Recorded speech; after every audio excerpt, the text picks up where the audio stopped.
欢迎来到新兴消息频道，请订阅频道，所以大家不要错过当天最热门的新闻。我们今天的时事通讯包括以下内容：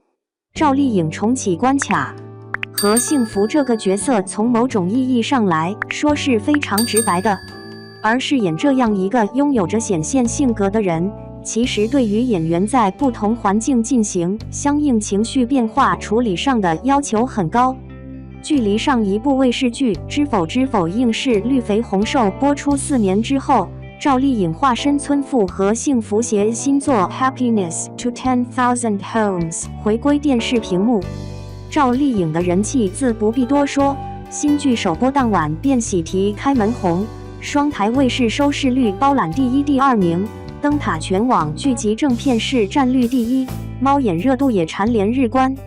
剧情也颇有讨论性，第1集就凭借农村闹婚恶俗成功拿下微博上多个热搜，并引发了一波讨论。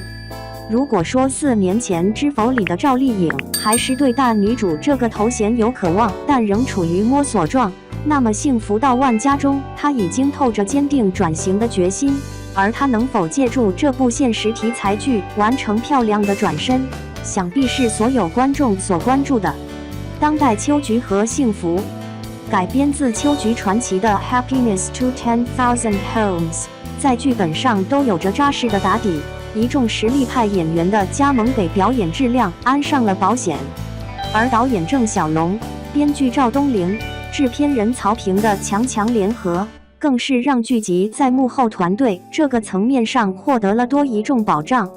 嫁到万家庄的何幸福是一个地道的农村小妹，和丈夫王庆来在相亲之后便火速成婚。在面对妹妹的发问时，何幸福看着被母亲和自己合力供上读大学的妹妹，说自己知图丈夫是个不抽不赌的老实人，眼里闪过一丝失落。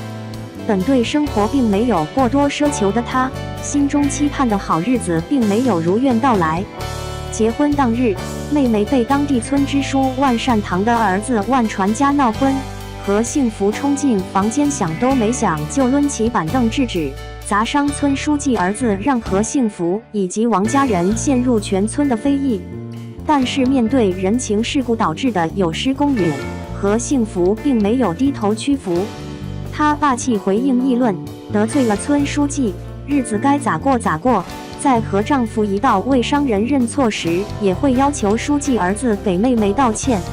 她看着衣服被撕破，和城里男友因此分手的妹妹，下定的是想要讨回公道的决心。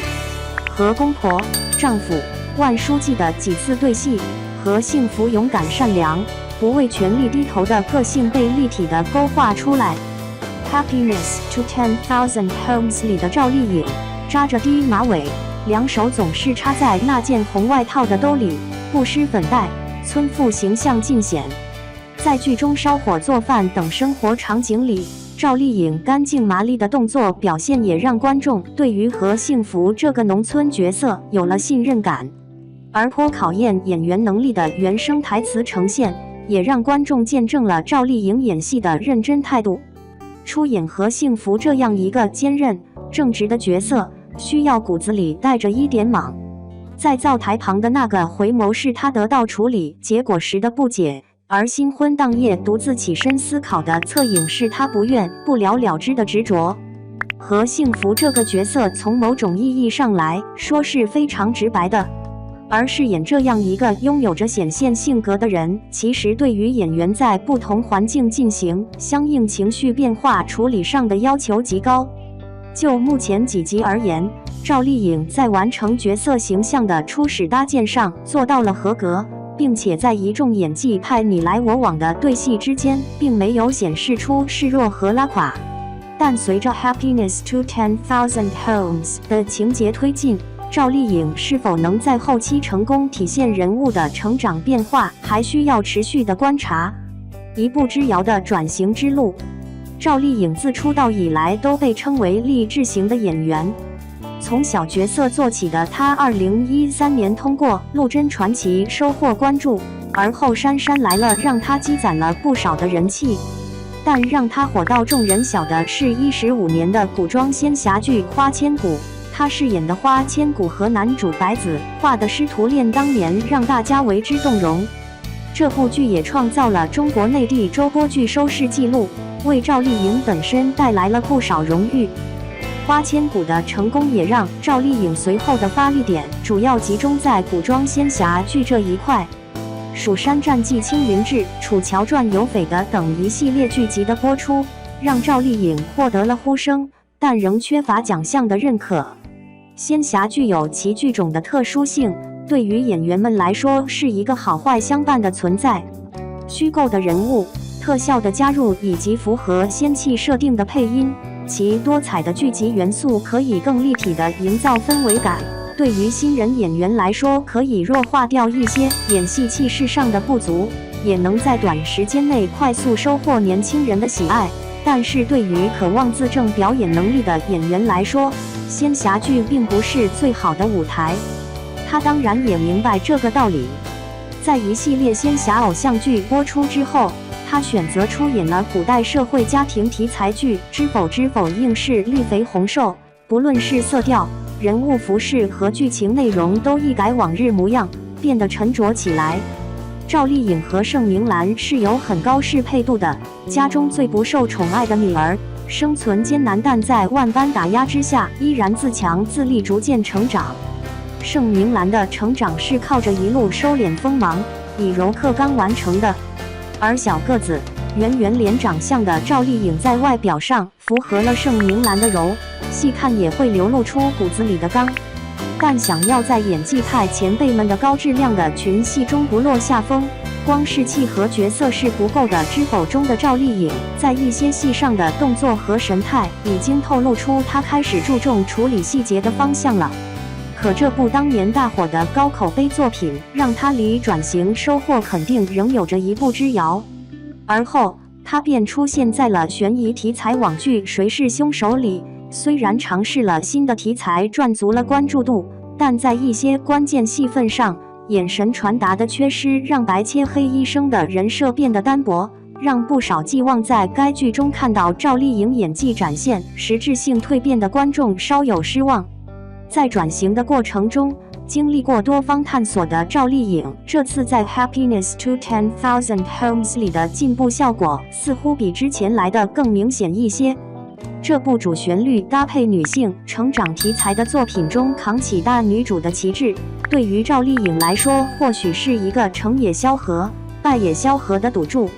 制作班底、合作演员包括主旨设定的一流配置，想要得到转型认可，其实就差她演技的那一哆嗦，而这不是说只靠素颜扮相和农村口音就能实现的，需要通过表演让观众实打实和这个执拗坚强的和幸福建立起情感桥梁。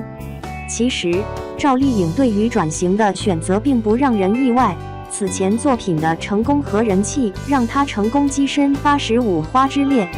但纵观整个85花赛道，最近《梦华录》的热播让刘亦菲再次收获观众认可，杨幂、刘诗诗、唐嫣已在85花中稳居前列多年。倪妮和杨颖也分别在话剧、各类型剧中寻求破局。花开花落自有时，如果仅止于做一朵小花，那么随着年龄的增长，合适作品的减少，最终只会变成观众脑海里偶尔记起的回忆杀，更别谈作为演员应该有的长久的生命力和创作力。赵丽颖戏路的不断改变是她想要打破僵局的尝试和努力。在一条路很难走到底的情况下，她要做的就是重新开启一个新的关卡。一路演戏不断到现在，她已然是85花梯队里的事业新担当，人气和关注度也不用再去过多的耕耘拓展。现在她更需要做的是让演员这个标签在她身上贴住贴牢。此前引起争议的眼神、情绪表达问题会在《幸福到万家》中再次对她进行试炼。几年前，赵丽颖凭借《知否》提名白玉兰，但遗憾错过。几年后，演绎一个性格中和盛明兰有着些许相似角色的她，是否能抓住机会，借此立住作为演员的口碑，完成转型？且看当代秋菊和幸福的成长之路吧。